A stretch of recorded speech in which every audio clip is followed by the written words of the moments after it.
Let's talk about some of the strongest armies of the Tyranid swarms, with a look at a whole bunch of rosters from a bunch of different detachments that all did really well in tournaments recently.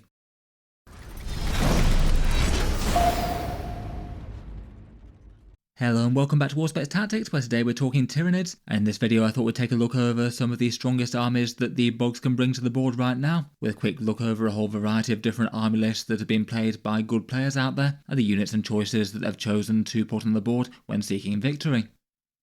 Since their major rules rewrite around about a year ago, Tyranids have been looking solid enough in the tournament stats recently. They've had a tournament win rate around about the 50% kind of mark, and people certainly are still winning tournaments with them as well, so some chance to punch up with them against enemy lists of the highest level. Things didn't really change too much for them in the recent balance update. A couple of good units got some small points hikes, though a couple of other good units went down very slightly. Most of the things to me didn't really feel like they'd enormously tip the balance in terms of what you'd take or what you'd leave at home. Detachment-wise, it seems that the core balanced invasion fleet with the hyper adaptations is the most played at the moment. Then the next most popular detachments after that are Vanguard, Onslaught, Stampede and Assimilation Swarm, all of which have played a fair bit, and all look like they've got fairly similar sort of tournament performance to invasion fleets, lesser played but not necessarily weaker. A few people also use Synaptic Nexus, though it doesn't really seem to have quite as much consistent performance recently. The Armour of Contempt nerf didn't help that too much, and the least played ones tend to be the Warrior Bioform, Onslaught and Unending Swarm. Very rare to see people taking those to tournaments at the moment. In any case though, I thought we'd take a look at what people are using to win with a bunch of those, talk briefly about the detachments, examples of army lists and some of the units chosen to go in those lists to achieve victory. First up, let's start with the big central invasion fleet. This is the one with the hyper adaptations that can tailor extra damage against infantry and swarms, monsters and vehicles, or precision characters, which is the most niche one. It's a useful core damage rule that's almost certainly going to have some good value, and then it's backed up by some very solid stratagems. The 5+ Feel No Pain and Synapse is really nice. Flexing into extra hyper adaptations are helpful. Regenerating endless multitudes can get you a lot of gaunts back on the board if the enemy is kind enough to leave some squads half killed, and plenty more useful stuff. The enhancements are generally pretty good for Hive Tyrants. The Feel No Pain one's particularly quite nice there.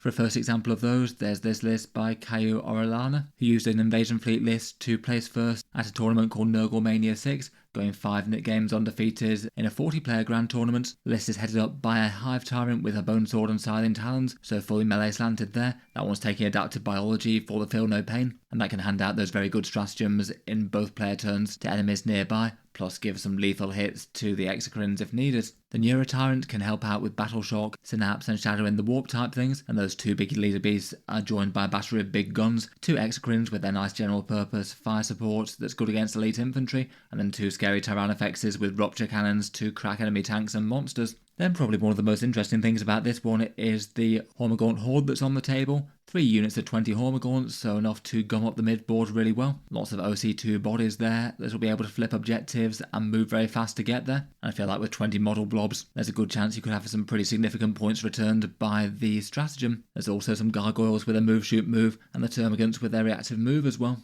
Then there's a Biovore near auto-include for farming out spore mines to screen the board or do certain secondaries, a Neurotyrants which can potentially give you some big damage buffs against battle shocked things, some Raveners to go on and off the board, and they'd be quite a nice secondary support unit, some Tyranid warriors with melee weapons, maybe to help with some Synapse for those gaunts moving forward potentially, and then also a unit of 10 Genestealers. Interesting to see them fielded without a Broodlord there. I guess they'd be nice enough in invasion fleets, making good use out of the hyper adaptations. Overall quite a nice solid balanced Tyranid list, some big monster firepower, some nice leader beasts, a bunch of objective support, and then a nice swarm element as well.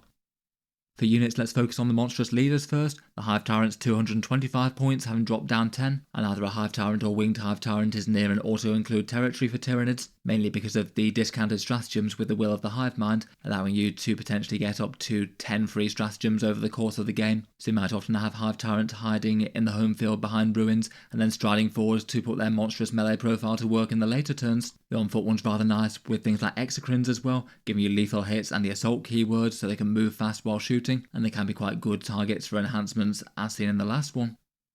The Neurotyrant is also a choice that's really hard to go wrong with. 105 points for a sort of mid-tier monster with a great big psychic flame attack. It makes the Shadow in the Warp one leadership worse for the enemy, so a good chance a few more things might fail, maybe cost the enemy some victory points, or might be good to pair with a Neuro Lictor for the Battle Shock damage buff. And once that's done, you basically got a fairly cheap and effective monster that can do some nasty damage to Space Marine equivalents and lighter, which also helps give out Synapse at long range, and can potentially lead Zone Tropes in some lists. Taking a look at another successful example of invasion fleet, this list was run by Borja Valdez, using it to go undefeated at a 50-player grand tournament. There's maybe a few overlaps with the previous one, but going a lot lighter on the support units and going just very heavy on the monster mash Tyranids. Leading this one, there's a winged Hive Tyrant, so the same free stratagems but moving around faster, without the Onslaught shooting buff. And stalking forward here, there's a massive battery of Tyranid monstrous damage dealers, no less than 3 Exocrines, with their big hitting AP3 damage 3 attacks, 2 Tyrannofexes with the rupture cannons, and then 2 Maleceptors with their 4+ invulnerable saves, strength 10 damage 3 shooting, and then being extra survivable in close combat with enemy attacks up close. Just to add to the sheer amount of monsters moving up the board, there's also a couple of Psychophages as well, which can give some 6+ feel no pains to all the rest, and be cheap annoying ones that could be a bit more sacrificial or just a pain to deal with compared with the actual damage dealer monsters. Then for support again, there's a horde element to the army, 2 squads of 20 termagants, this time with Devourers, which is interesting. Lots of OC and their reactive move, and again I suppose they'd be a particularly good choice for resurrecting models back onto the board. A Biovore for the single Sporeman board control, 2 Lictors and a single Pyrovore. Overall, just going for all-out overwhelming damage dealer with the Tyranids there. There should be enough monstrous muscle to win a bunch of all-out fights. The Termagants should certainly keep some midfield objectives held for a turn or two, and the small units can do some secondary objectives for a very small points investment.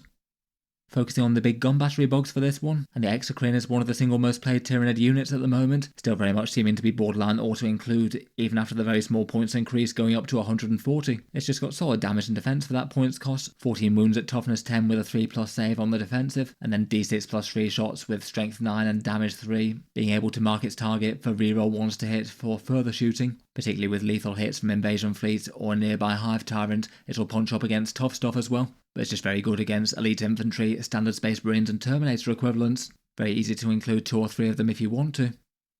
Otherwise there's a mighty Tyrannofex, 200 points for essentially the Tyranid main battle tank, albeit in walking monster form, 16 wounds at toughness 12, and the ability to blanker damage once per game is just incredibly mighty, and if kept at long range just isn't the sort of profile that a lot of armies are going to be able to deal with properly. The things that should be best against them really don't like that cancel a damage rule. They're most commonly fielded with rupture cannons, 2 shots at strength 18, AP4 and damage d6 plus 6, and they could be quite a good target for say the Hive Tyrant free stratagems with command rerolls on failed wound rolls or similar. There's some people like them with acid sprays as well, that can give you some fairly nasty overwatch in the mid board and actually force the opponent to really have to deal with their actual defensive profile and not just ignore them. They're certainly very, very tough indeed for the 200 points. Before we move on to the other Tyranid detachments and some strong armies for them, I'll just give a quick shout out to the channel's affiliate discount retailers, and these guys are one way that you can support Auspex tactics with any 40k model purchases that you were going to make anyway. And of course, as with other discount retailers, get savings versus Games Workshop directly. Linked in the video description are a whole bunch of third-party discount retailers. Element Games in the UK has 15% off and a really big stock. There's also a bunch of other UK affiliates in the link tree next to that as well. Gap Games in Australia has a massive 21% off.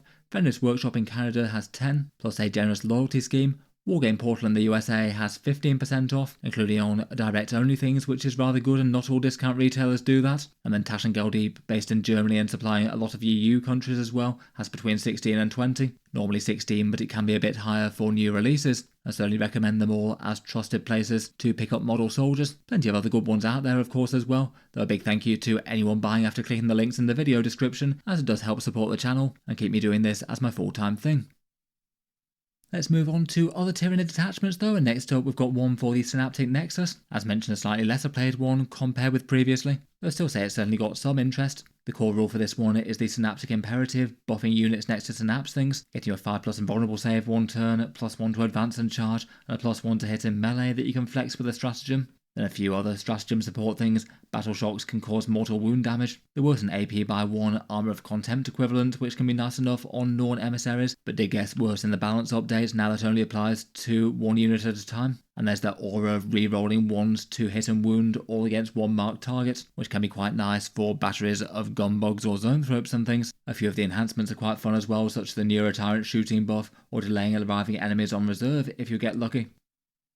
For one Synaptic Nexus list that did well, this one by Ryan Verbeek was used to take first at Salt 3, going 5 wins undefeated in a 60-player tournament, and has a whole load of big brain bug goodness. Leading the force is a Hive Tyrant with Synaptic control. That's the durability one for -1 damage, which seems reasonable enough on an important linchpin unit like the Hive Tyrant, and he's in the melee configuration and can provide some good free stratagems to himself or to maybe those Norn Emissaries. Speaking of which, there's basically 3 of those at 260 points each. They're really quite intimidating models. They got far scarier now that Synapse has them at strength 10, and pretty great durability, particularly getting a 5+ feel no pain if they want it on a nominated mid-board objective, and they're guaranteeing that you secure that if they get there with their big boosted objective control. Being Synapse units, they're pretty great in this one, and they can justify the reroll 1 to hit and wound 1, even just fighting in the fight phase if they want to. Then there's a Neurotyrant who doesn't take the enhancements in this one, but can help out with battle shock things, and I guess providing some Synapse to things that are a bit further flung. I guess that he'd be joining the zone tropes to make them into a powerful psychic shooting battery, again using the reroll 1 to hit and wound rather well for them when they want to delete a tank,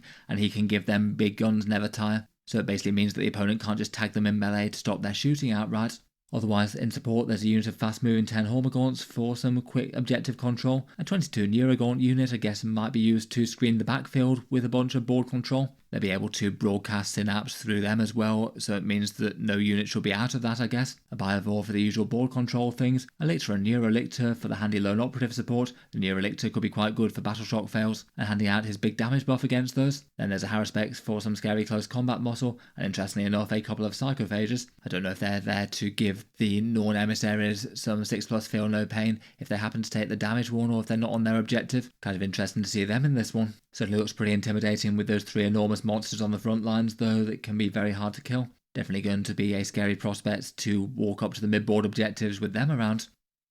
Speaking of the Norns, here's their rough stat lines on what they do. 260 points for a great big toughness 11, 16 wound monster with a 2+ save and a 4+ invulnerable. They have some general purpose psychic tendril attacks that you can see on the right. Maybe not standout damage, but somewhat good against anything that they do fire at. And then get 6 attacks at strength 10, AP -2 and damage 3 in melee. Plus a bunch of slightly lighter attacks that can kill Space Marines rather well. Their signature move is the singular purpose rule. They can nominate mid-board objectives to get a 5+ feel no pain and OC 15 when they get there, which feels like a very reliable, valuable one. And could basically just make themselves an enormous problem to take multiple mid-board objectives and then force the opponent to try and deal with them with the feel no pain on the go, and potentially even having their AP worsened by the stratagem in this detachment too. In any case, cool to see someone making the Synaptic Nexus work. Next up, we've got the Assimilation Swarm, and this one's the one of the feeder organism Tyranids healing their fellows. It's got a bit better in the Christmas balance update, allowing the harvester units to heal things when they're not on objectives, and if you heal individual big Tyranids, then they restore D3 + 1 wounds rather than just D3, making the whole mechanic really quite a lot more worth it for big tough stuff. They've got a few stratagems for manipulating that mechanic, or making units that kill harvesters a fair bit easier to kill, and a few other support things such as sticky objectives and lethal hits in melee. For one list that did well with the Assimilation Swarm was this one by Lamperez, winning 4 games out of 5 at Perils of the Geekery Grand Tournament, a 44-player event. In general, this one's a pretty heavy monster mash Tyranid list, so it looks like it's just going all in for having big regeneration on some of the biggest and scariest Tyranids around. Providing the healing here, there's 3 Psychophages, which can also give their 6+ feel no pain to things nearby, and then 3 Ripper Swarms, which can be nice individual bases that could deep strike where they need to, and get those buffs where they need to be. Leading the swarm is a winged Hive Tyrant with biophagic flow. That means that the harvesters nearby can heal over a greater distance, so it means that the harvesters might be better able to support monsters that go marching up the board, maybe getting into melee and things. Then it looks like the idea is that they're some of the biggest and toughest things with the hardest wounds to take off, and then to heal wounds on them. There's 2 Tyrannofexes with acid spray, so I guess they could march up into the mid-board, be really hard to take down, and likely survive to have stuff healed. 2 Maleceptors that get their debuffs up close, plus a big 4+ invulnerable save. A Norn Emissary, which I guess with feel no pains and things would be pretty massive. Interesting that it's still the Emissary and not the Assimilator that gets played here. An Old One-Eye with a nice feel no pain, he heals himself as well. Then in objective support, there's a single Biovore, a squad of 11 chaff Neurogaunts, and then 3 squads of 10 Termagants with Flesh Borers. Feels like there's some fairly good representation for some Leviathan box set models here. The Psychophage does seem to be a really common model to support monster lists in general, though obviously it's kind of next level when it's harvester keyword. It's handing out big healing on top of that. For its cheap points cost, it's really quite tough for the cost. 10 wounds at toughness 9 with a 5+ feel no pain means on average you need to take down around about 15 wounds worth of monster before you bring the beast down. That's more damage than you really want to throw at it when there's other big scary threats on the way. And then for all the Tyranids units nearby, particularly the monsters, it can give them a 6+ feel no pain, so around about a 20% durability buff for anything with a big scary multi-wound profile, which can often mean they're worth it when paired with monster bogs advancing into the mid-board. They might be able to kill a few light infantry or some space marine equivalents potentially, and are at least okay against psychers, though it's definitely defense rather than damage for what you take them for. It's probably worth mentioning the Biovore at this point as well, just given that a single lone Biovore is basically ubiquitous in just about every Tyranid list. For 50 points you get a 5 wound toughness 6 model that can sit in the home field, potentially on the home objective if it makes sense, or just screening out another part of your deployment zone. And then each turn they can fire out a spore mine, using it to screen out one area of the board, potentially stopping the opponent from advancing onto objectives if that's going to be really big and deny scoring, or scoring some of the positional secondary objectives like engage on all fronts. That's alone from board control and mission support is easily worth the 50 points. Just occasionally it might make sense to have a go at using the direct damage if it's going to be game changing, to strip off an extra wound or two off a target, and occasionally the spore mines might even deal the odd mortal wound or so in damage, though that's kind of a side benefit if anything. On to the next attachment, and next up we have the Vanguard Onslaught.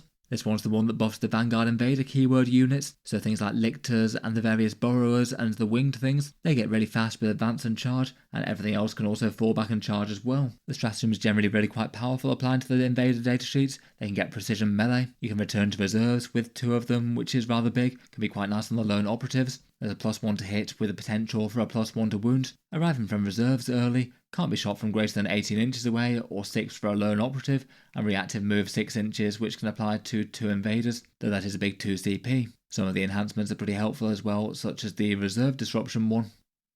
For an example of a Vanguard Onslaught list that did well, this one by Sebastian Geoffrion won a tournament called the Grand Clash 2025, a big tournament of 99 players going 5-0 undefeated. I feel like the Vanguard Invader ones tend to be very different in character to the majority of Tyranid lists out there. They tend to have a good proportion of lone operatives. This one, if anything, is maybe slightly restrained with Death Leaper, 1 Lictor, and then 2 Neurotyrants, all really efficient in their own way, and I'll talk through a couple of those in a second. There's a winged Hive Tyrant here for the cheaper stratagems and the Hunting Grounds one, and you could use the prevent shooting against him to allow him to be a bit more aggressive or a bit more bold than he might otherwise be. And then for the big damage punches of the list, there's 5 major melee threat units, 3 sets of 10 Genestealers led by Broodlords that are going to be moving very fast and hitting very hard in this detachment, and then 2 winged primes leading the warrior blocks with the melee weapons, so a massive flurry of damage worn attacks, and all of those will be able to advance and charge in this and have any of those powerful Vanguard Invader stratagems apply to them. Then for a bit more objective support, there's a lone Biovore, a unit of 10 Gargoyles, and a unit of 3 Raveners to burrow on and off the board.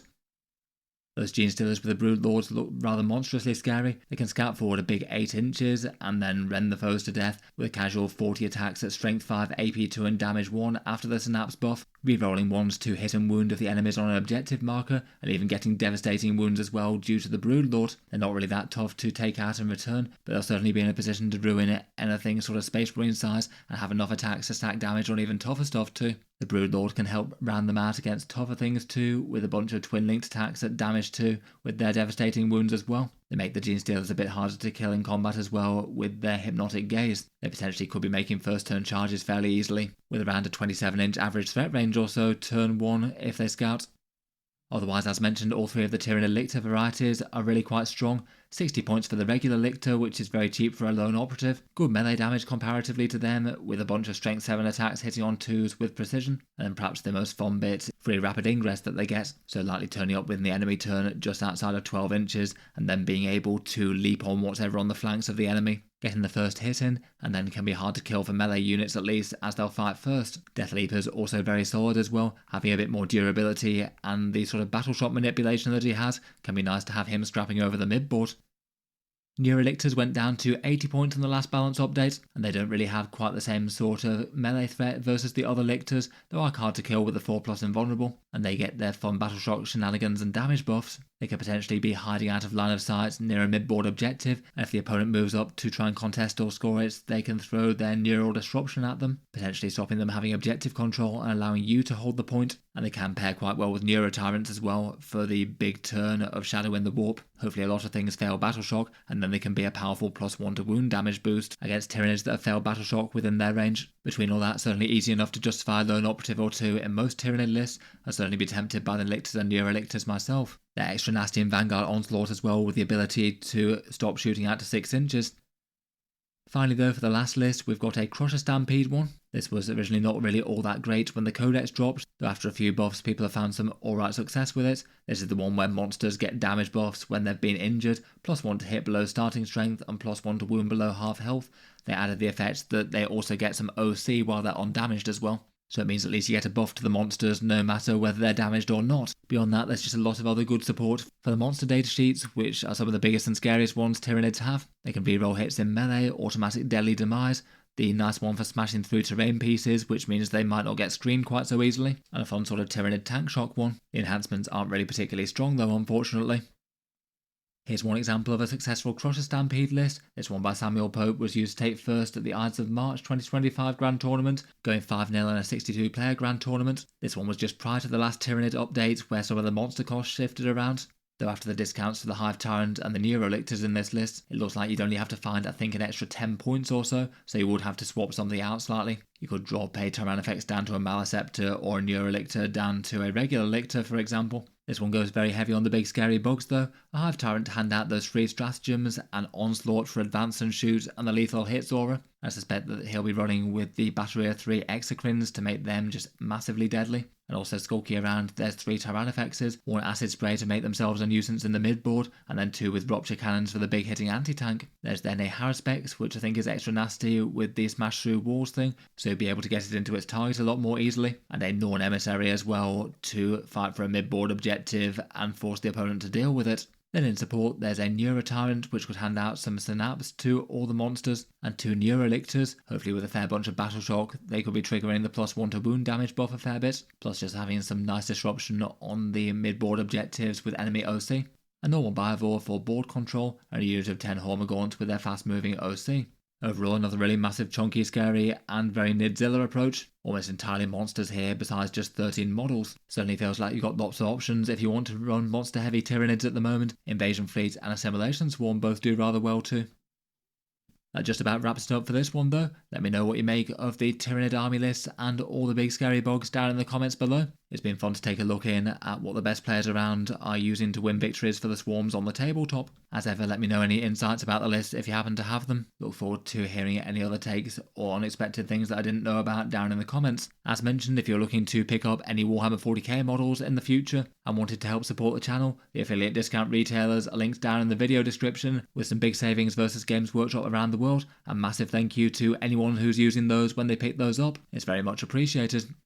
I'll leave that one there for now though. Feel free to subscribe to Auspex Tactics if you'd like to see more like this. I'll certainly keep the regular 40k videos coming with new ones out just about every single day. As well as the affiliate links, there's also the channel Patreon page if you'd like to contribute to the channel more directly. There's a few benefits for channel backers such as seeing certain videos early, regular votes to see what sort of things come next on the channel, and automatic entry into the regular prize giveaways. In any case though, a massive thank you for listening, and I'll hope to see you guys next time.